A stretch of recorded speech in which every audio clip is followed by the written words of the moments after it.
ಆನೆಯ ಸಾವು ಉನ್ನತ ಮಟ್ಟದ ತನಿಖೆ ಆಗಲೇಬೇಕು. ಯಾವ ಕಾರಣಕ್ಕೆ ಸಾವಾಯಿತು, ಯಾರಿದಕ್ಕೆ ಜವಾಬ್ದಾರ?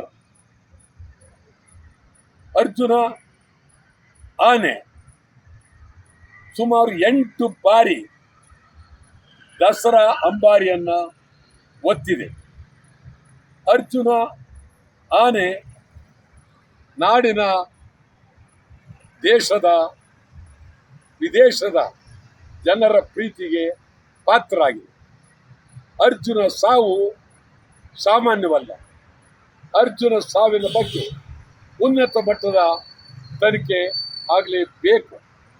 ಉನ್ನತ ಮಟ್ಟದ ತನಿಖೆ ಆಗದೇ ಇದ್ದರೆ ಕನ್ನಡ ಚಳವಳಿ ಪಕ್ಷ ತೀವ್ರವಾಗಿ ಹೋರಾಟ ಮಾಡಬೇಕಾಗುತ್ತೆ.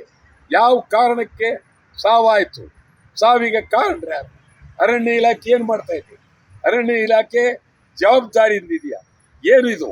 ಈ ಪ್ರಶ್ನೆ ಗಂಭೀರವಾಗಿ ತೆಗೆದುಕೊಳ್ಬೇಕಾಗಿದೆ ಅಂತೇಳಿ ಎಚ್ಚರಿಕೆ ಕೊಡ್ತಾ ಇದೆ.